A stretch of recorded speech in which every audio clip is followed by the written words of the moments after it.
তোমরা কি পছন্দ করো তোমাদের মৃত ভাইয়ের গোশত ভক্ষণ করা? অর্থাৎ গীবত করা, ছগলখড়ি করা, দোষ ত্রুটি গোপনে প্রকাশ্যে খুঁজে বেড়ানো, এটা মারাত্মক অপরাধ, এটা গীবত। আর গীবত করা মানে হলো যে মৃত ভাইয়ের গোশত খাওয়া। এটাকে আমরা পছন্দ করি? আমরা তো এটা ঘৃণা করি। অর্থাৎ এটা ঘৃণার বিষয়, মানে গীবত করলো যে, মৃত ভাইয়ের গোশত খেলো যে।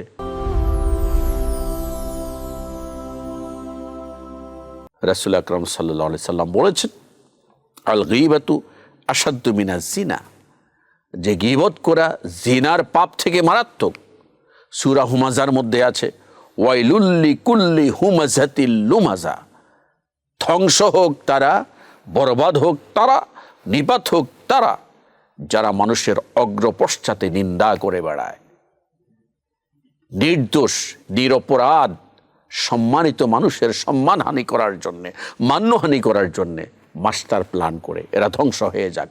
আসলে সমাজে এরা ধ্বংস হয়ে যায়, ওরা সমাজে ধ্বংস হয়ে যায়, এটাই স্বাভাবিক।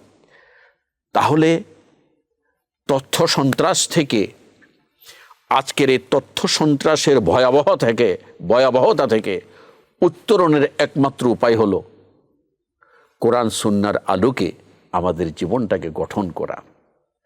কোনো সংবাদকে, প্রত্যেকটা সংবাদ যাচাই করা, বাছাই করা, এবং যিনি সংবাদ বাহক, যিনি সম্পাদক, পত্রিকার মালিক, যিনি সাংবাদিক, যিনি বার্তাবাহক, ওই ব্যক্তিটি কেমন, তার চরিত্র কেমন, তাকেও যাচাই করা। এরপরে স্যাটেলাইট এবং প্রিন্ট মিডিয়ায় যে সংবাদগুলো আসে, ওটার সপক্ষে শক্তিশালী দলিল এবং দৃষ্টান্ত স্থাপন করা।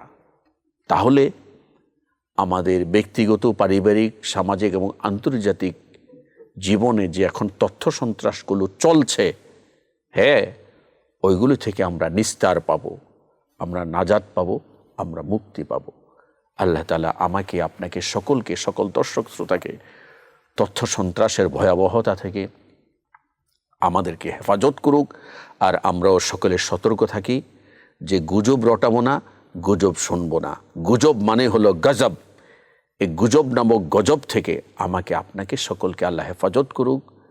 আমরা এটা নিয়ে সামাজিক এবং পারিবারিক বিষয়ে প্রয়োজনে আমরা প্রতিরোধ করে তুলব এবং এটার ভয়াবহতা সম্পর্কে, এটার কবিরা গুনাহ সম্পর্কে, এটার মহাপাপ সম্পর্কে সকলকে সতর্ক করব।